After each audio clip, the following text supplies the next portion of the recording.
Consider yourself lucky. Inquisitor Ludwine is the commander of the Steel Garrote in Paradise. Were you to ask her, she'd say she keeps the peace. But she doesn't keep it so much as prosecute it. As ruthlessly as the ambassador will let her. She's also a veteran of the Steel Garrote's campaign in the Deathfire, where she died. She's a Death Guard. Well, that explains a lot. I don't know what happened to her there, but I suppose Wodica wasn't done with her yet.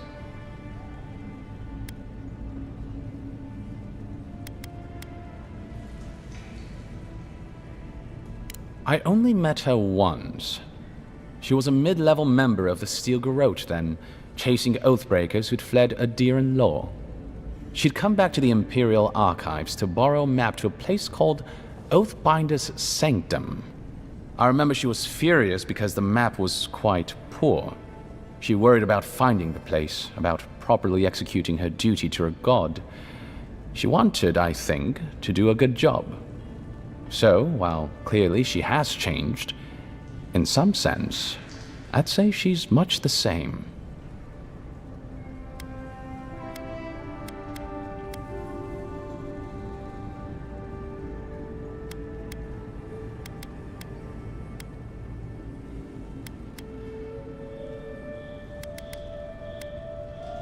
Do you think so?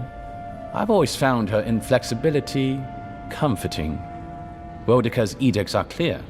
If you obey her laws, pursue justice, punish the guilty, and give fealty to the Emperor, then you have pleased her, and I aim to please. But Wodica does not trust. She demands that you declare yourself for her again and again. Her every request is a test, and her every test is an opportunity to disappoint her. I appreciate a god who makes you work for their grace. I don't want anything given to me for free.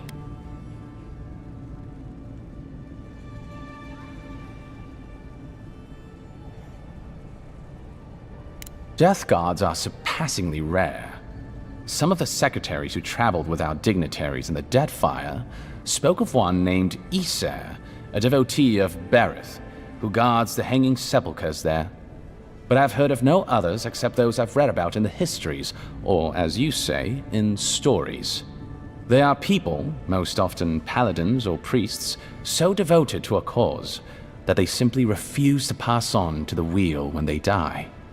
Their soul haunts their body. The passion required to sustain them devours their flesh, and they swiftly turn to bone. I've never read a history nor tale of a death guard that did not end with them going quite mad. When they lose their capacity to care for anything but their cause, they cannot love. And when they cannot love, they cannot be merciful. And so everything before them becomes only an obstacle.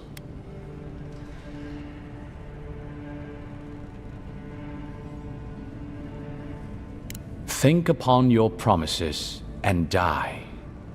That's the litany of the Steel Garrote, usually said right before they kill you. They're an order of paladins born and bred in Adir, though clearly they've found plenty of work beyond our borders. Their remit is simple but comprehensive. They punish all who break their oaths. In practice, that has historically meant contracts. One lord or merchant will hire the Steel Garrote to bring a duplicitous rival to justice. Fun bunch. What are they doing in Paradise?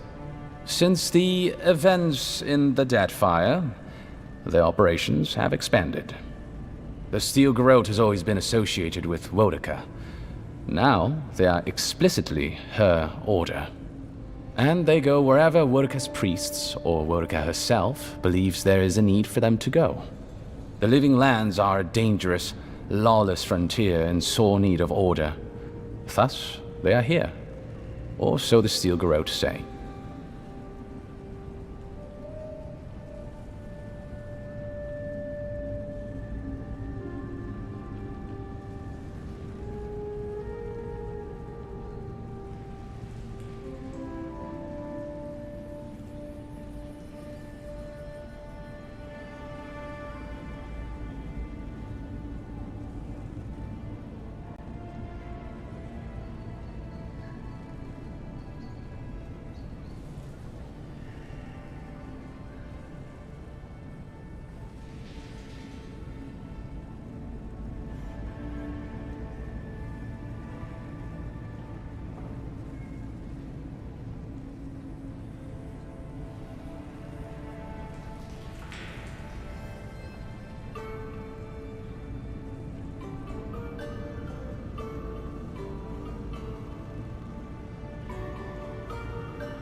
I'm an open book.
What would you like to know?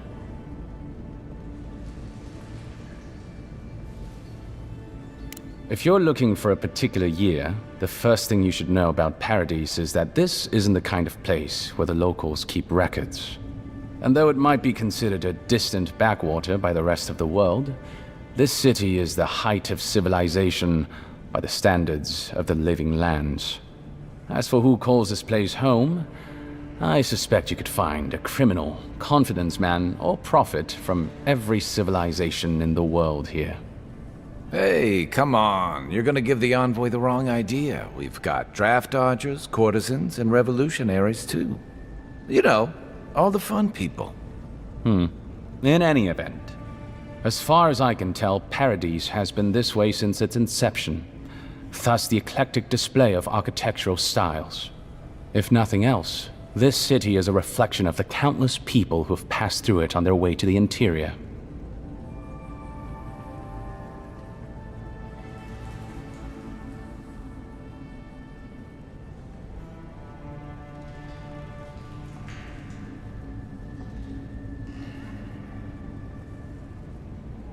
The Resistance, as such, are largely a group of misfits and criminals intent on undermining the rule of law.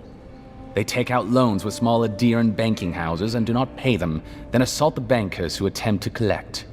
They agree to contracts with families in Adir seeking homes, and when their ships arrive, promptly abandon them. When we levy a small tax to fund the repair of city roads, they set our counting house on fire. And when our fishermen return to port, they board their ships and sink them. That's certainly one way to characterize them. It's not exactly wrong, but it's not exactly right either. For decades, people like them ruled this city through fear. We imposed order, and now they oppose us. You, unfortunately, were caught in the crossfire.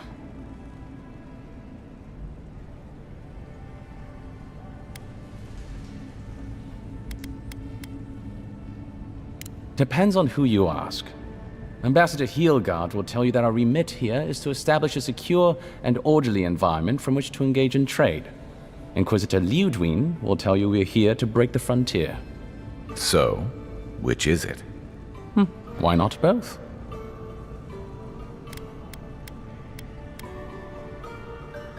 That's where you come in. Whether you find your desires aligning with the ambassadors or the inquisitors, neither can succeed until the Dream Scourge is ended. We are only beginning to see its effects here in Dawnshore, but the closer to the center of the island you go, the worse it gets. That bear you and the ambassador encountered in the Strangle Route isn't even the worst of it, and the tide of this soul plague is rising higher every day.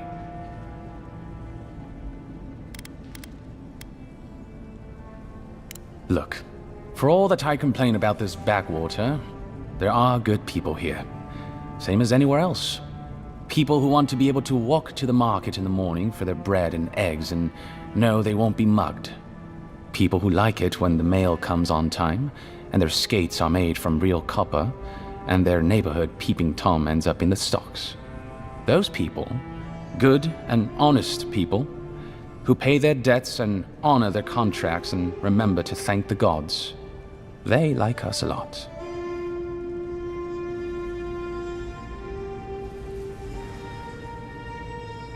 Of course.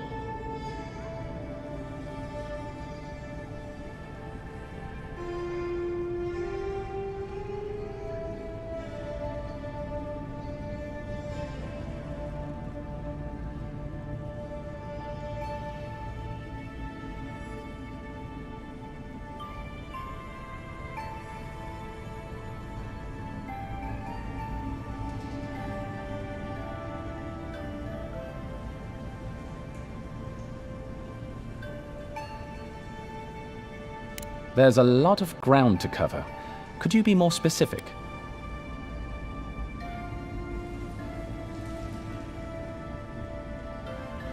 Ah, the age-old question. Who's bigger? Adir is, naturally, by a wide margin. And were we at the Cartographers Guild in High Crown, I could show you on one of their globes. As it is, we must make do in the theater of our minds.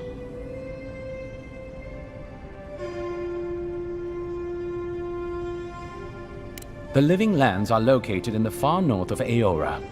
Adir is southwest of the Living Lands, situated along the equator.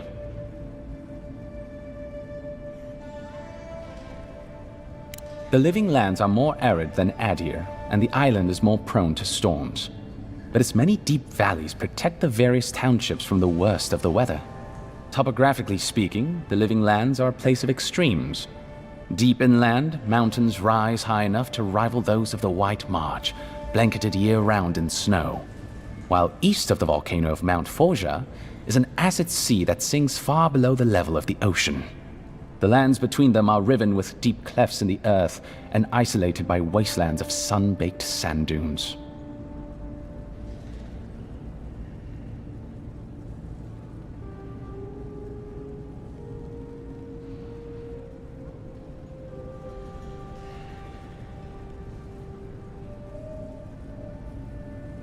I'll share what I can.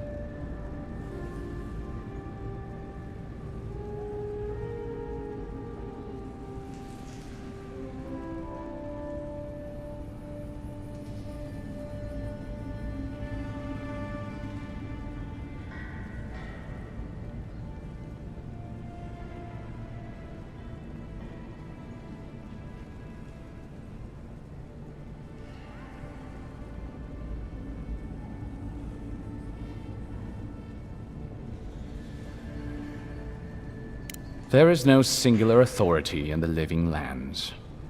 Not yet, anyway. I shudder to think what the Living Lands would look like under your rule. Well, to start, there'd be a lot more brothels. Charming. Power is invested in the leaders of the various townships scattered across the island. The largest are Fjord, Thirdborn, and Solace.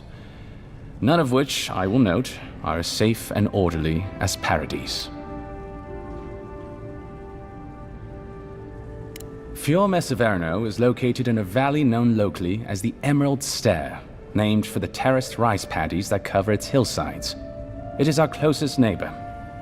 The city, if you can call it that, was founded 50 years ago by animancers from the Valian Republics.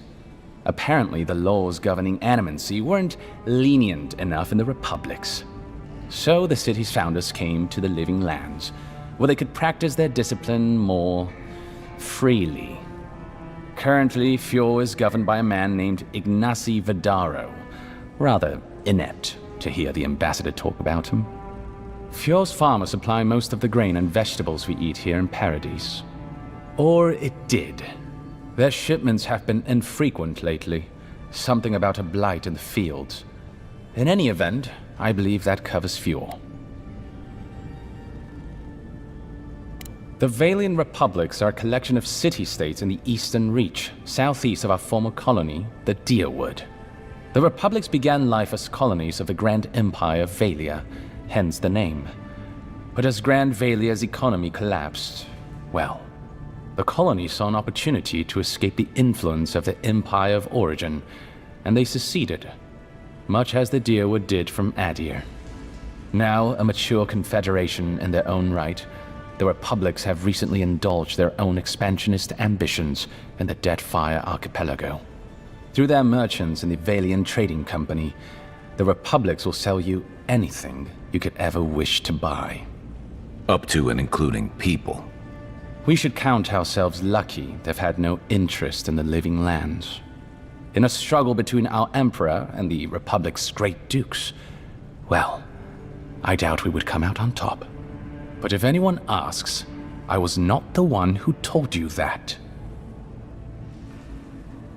Everything you need to know about Thirdborn is in its name. It was founded by the Thirdborn children of Rawatai, Navy dropouts, smugglers, and hands for hire. Almawa and Orleans, mostly. Home, sweet home. You're free to go back any time you like.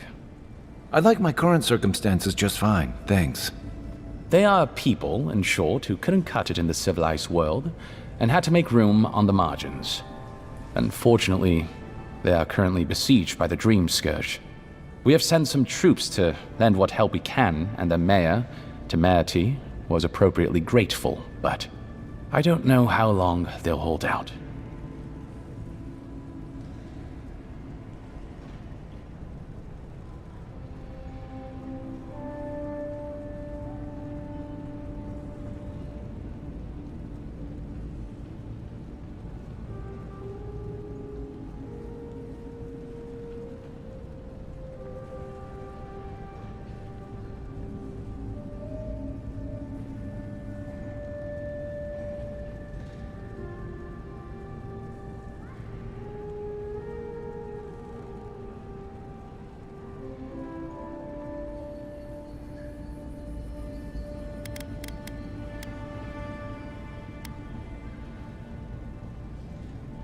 Rawatai is one of the old empires, every bit as storied as Grand Valia or our native Adir.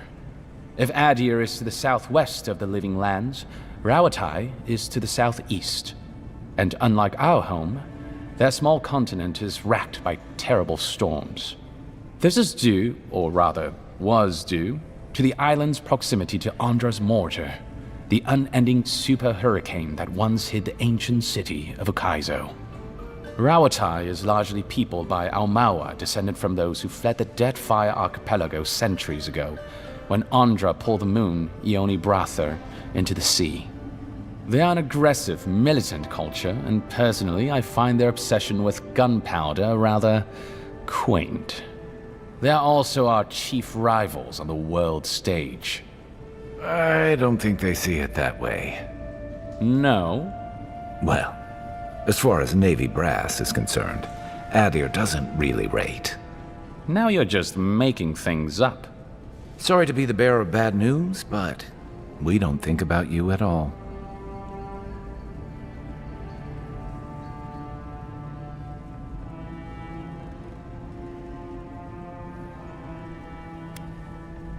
Solace is, what is there to say, really? Yeah, they tend to have that effect on people. The trouble is, I don't know much about Solace. Nobody does. They are an isolationist community of Pagrunan dwarves who live in the forbidding ways of Galawain's tusks. They don't let outsiders into their lands, and they don't let their people out of them. Some folks get out from time to time, but they can't ever go back. And the ones who survive aren't eager to talk about their experiences. People aside, the land itself is incredibly hostile. The island's volcano, Mount Forja, rests at the heart of the region, and it's recently become active. Half the land is lava rock, and the other half is, well, literally lava. I don't know why anyone lives there. I have to assume they're all insane. You have no idea. Naturally. The Pargrunen are a unique community of mountain dwarves originating in Old Valia. As a people, they've made their name as explorers, builders, miners. No doubt you've seen their ruins in your travels, here, back home in Adir, and all across the world. They maintain a rich tradition of oral storytelling, chanted magics, and ritual carving, which they take great pains to record and transmit across their various communities. Even the most physically isolated Pargrun is not alone. Somewhere, one of their people is thinking of them and planning an expedition. Abidan must cherish them. You sound like you admire them. I suppose I do.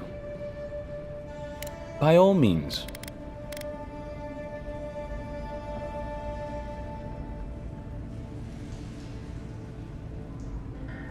Ulfric? I did. Terrible shame what happened to his brother. It sounds like his injuries were severe. I saw you two talking. I hope you can help him, Envoy. I don't mean to twist your arm, but don't delay too long. There have been earthquakes in the region lately. Floods, cave-ins. Gods know what else is possible down in that cave. You're the only one we have with the expertise for that kind of field work. Aside from the people in trouble down there, which says something to the danger in that cave. Whatever I think of the Expeditions Corps, they serve a vital purpose to the Empire. I'm glad it's you going after them. Well, you'll notice I'm nearly always here. He wouldn't say, but I believe he relied on the Claviger far more than he lets on. And without the Claviger's steady hand at the rudder, the ambassador's struggling just to bail water from the sinking ship that is Paradise. Claviger Aemon might have tolerated a little more chaos than the ambassador liked, but he kept this place humming. He's not someone you can easily replace, and not with one man alone. It's a difficult job. The pressure sometimes gets the better of him. But if he loses his temper now and then, I can't blame him for it. Better him than me.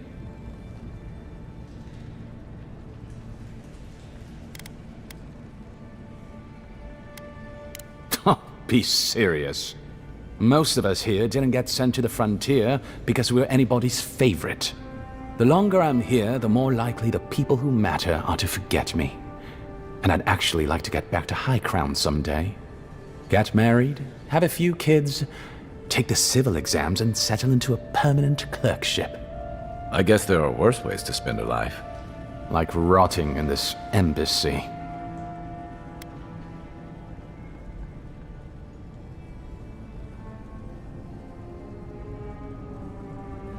He doesn't know what to do with himself.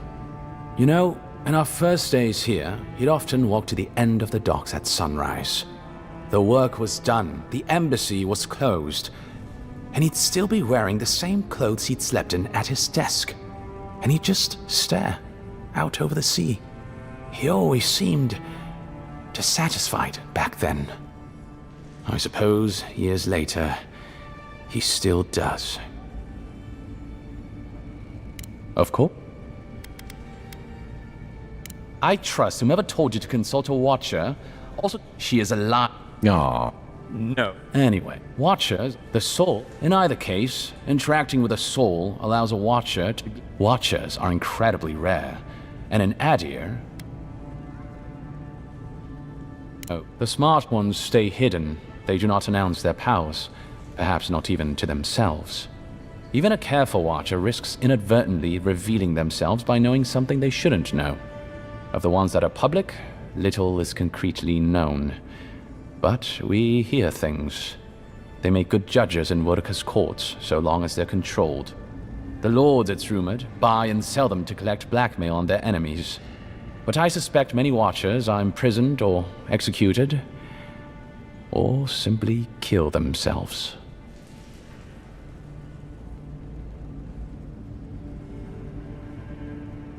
A Watcher doesn't need your cooperation or consent to read your soul.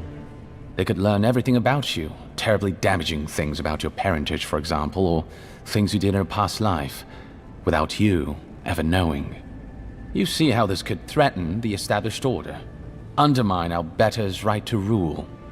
Yeah, but that's just one side to it. Imagine how a Watcher feels, knowing what a threat they are to the status quo. I don't know about you, but I wouldn't be keen on kings and emperors wanting me dead. Sounds like a lot of hassle. Don't sell yourself short, Kai. I don't doubt you're an expert in people wanting you dead. You're not wrong. I rarely am. In any case, the Watcher is fundamentally a tragic figure.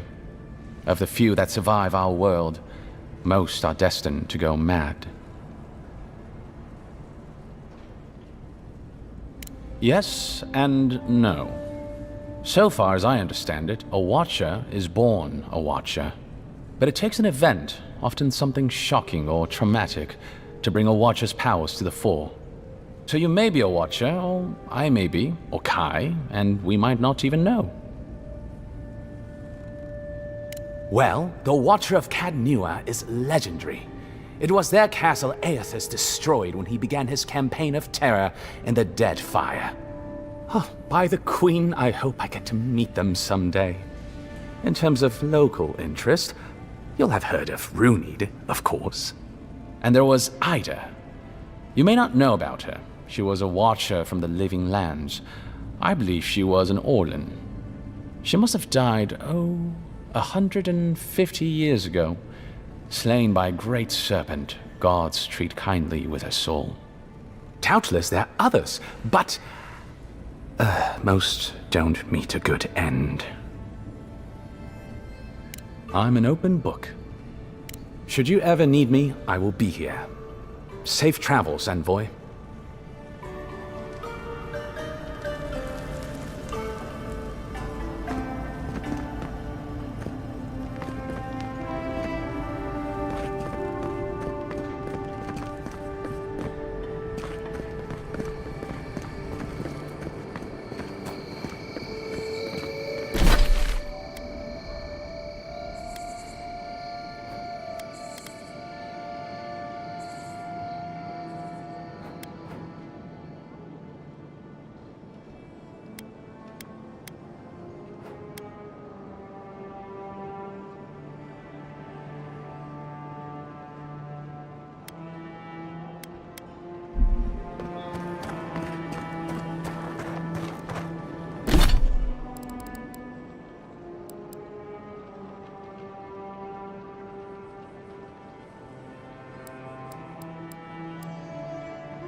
poison. We should find Maurice. He could tell us more.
Walk in, give her the letter, and go.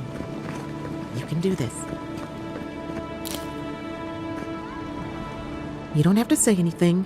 The letter will do the talking for you. Sort of. Maybe you can help. I was seeing this girl, Nasha, down at the bathhouse. I'm sure it was just business at first, but we fell in love. I haven't been in a while, though. And the thing is, I've met someone else.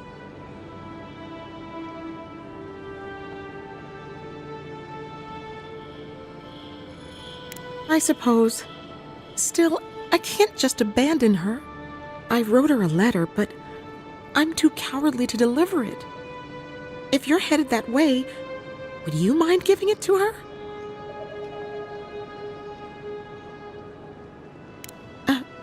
Right. Of course. I can pay you.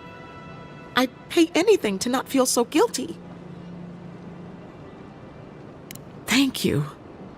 I used to wonder why no one talked about this. Now I understand. Nasha should be working right now. The place is called the Mermaid's Den. It's the big one with the balcony and the round window. If you get lost, look for the mermaid mural. You can't miss it. And here's some coin for your trouble.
This may be the most foolish thing I've ever gotten myself into.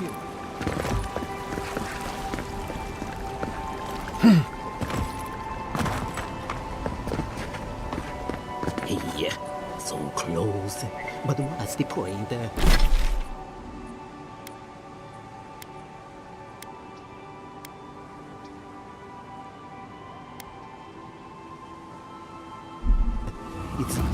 without that Adra.